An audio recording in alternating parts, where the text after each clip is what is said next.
Minneapolis City Council voted against something that the police department wanted, and I think they made the right call. You may have heard about this $38 million facility that the mayor and the police chief want to build for police training. And part of getting to better policing in Minneapolis and part of addressing the settlement that the State Department of Human Rights made with the city of Minneapolis, and there was a federal settlement, you'll remember, until the Trump administration decided that they didn't really care about this particular issue, and so they set that stuff aside. But the state settlement requires Minneapolis to do a better job with police training. And I want Minneapolis to do a better job with police training. And I do think that our law enforcement deserve a state-of-the-art training facility. And in the city of Minneapolis, what they're doing right now is not state-of-the-art. So if you listen to me, it sounds like I'm making a case for the training facility. Right now, in a time where we have half-empty school buildings throughout Minneapolis, we have lots of office space with availability. I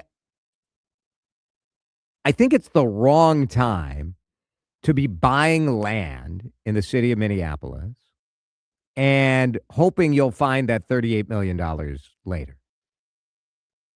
What the mayor wanted, and I get it, if you're a private business sitting on a bucket of money, it would make nothing but sense to go buy this property that's in an industrial area. It's like a almost 5-acre site. The mayor's asking for $6 million to buy this vacant land, and it's up. This land is like sort of near Richfield. It's like West 60th, not too far from Lyndale Avenue. It's industrial. And neighborhoods don't want a police training facility. Most neighborhoods don't. And so that's why the city is looking at this industrial site. And they're like, this would be perfect. It's easy to get to. It wouldn't be noisy or whatever. The city council member in the north side, where right now the city is renting the former Hamilton Elementary School in North Minneapolis. And, you know, in the north side, they're like, well, we don't want a bunch of cops doing training in a former school that's essentially in somebody's backyard, right? Like these schools are right in the neighborhood. So I get this. The idea of moving it. I'm just saying right now, when you have property values plummeting, property taxes going up, spending $6 million to buy a potential site to maybe get the money to build a training facility, to me, it doesn't make any sense. And yes, does that mean you run the risk that in 5 years, when you get the funding allocation to build this new thing, that now either this piece of property is gone, or instead of $6 million, it costs $7 million? Yeah. That is a possibility. The longer you wait on projects, the cost always goes up. That doesn't mean that you should do it. It doesn't. If you're a government that, let's be real, the city of Minneapolis has some financial challenges. And those challenges are largely related to the fact that our industrial and office buildings are plummeting in value.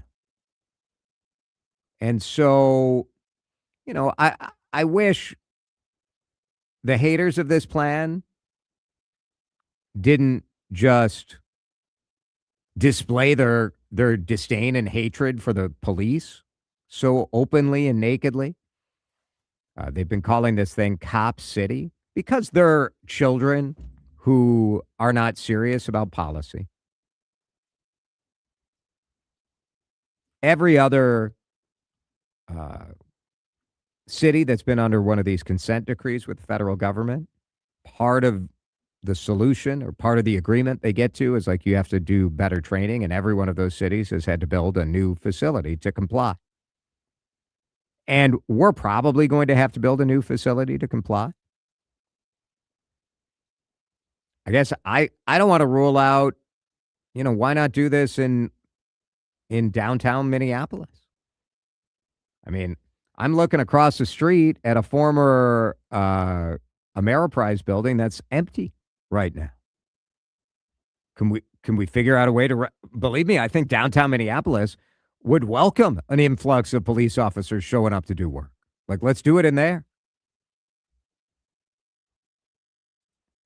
I think right now, every governmental agency should be looking at any large expenditure, and it should be running through this question. Does this help generate growth? Does this improve property values? Does this create jobs? If not, I just don't think right now is the time to do it. We in this state have not been very good at saying no to wants. There are a lot of things we want. There are a lot of things I want. There are a lot of things I want to spend money on. But we don't have the money right now. And until we can figure out how to improve the value of our property tax base, we just don't have the money. We don't have the money. Will a new police training facility improve public safety? Now, that's an interesting question, right? Where if you think if we have better training, we're going to get better outcomes from our police. But let me ask you this. Does anyone really think that training is the problem? That issues we have with Minneapolis police are a result of training? Or is it a result of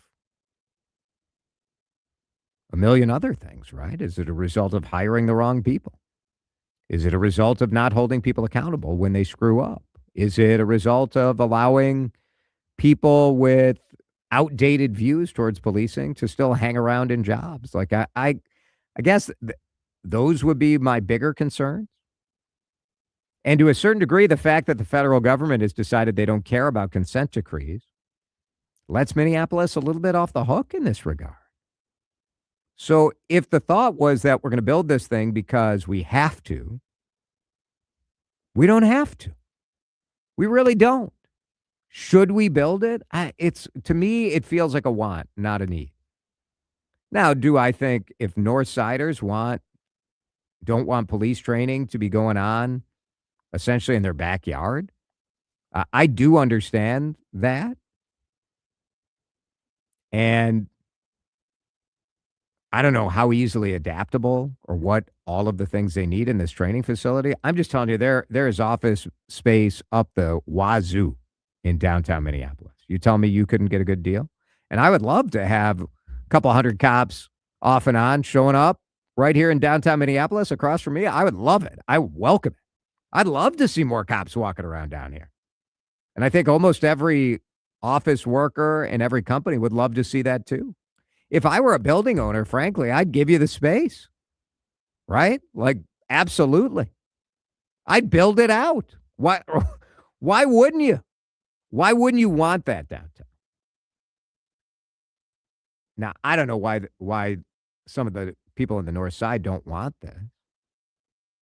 But look, we're all like sort of possessive about what's going on in our backyard and in our neighborhood. And I can, if you thought you were buying a house next to a school and all of a sudden that becomes the training center for 600 police officers, I guess I can understand why you wouldn't want that. I don't know. To me, I'd love it. Any cop wants to come train in my backyard? Great. You could use my house. Like, I don't know. I think it's fine. But I think there are other ways that we could do this. And certainly buying something on spec with the city council that is not going to allocate. Come on. Dan, do you think there is, like on a scale of 0 to 100, what do you think the odds are that this Minneapolis City Council would allocate $38 million to build a facility for police. 0. Yeah. Actually, I'm sorry. That's wrong. Negative 3,486. I think that's right. So I get the smart planning that makes the city say we should grab up this piece of land. But for me, I'm a no. And I think the city council did the right thing. A texter says, does the city of St. Paul or the state patrol have a training facility? Could all three share a facility? I would, I know in Maple Grove, there's like a North Metro gun range and a North Metro police training facility. And frankly, it's right in my neighborhood. And I think that's a fair question. Could we figure out a better way to share space? I do think there are certain policies and certain scenarios that are specific to Minneapolis, so I can understand why they need their own training.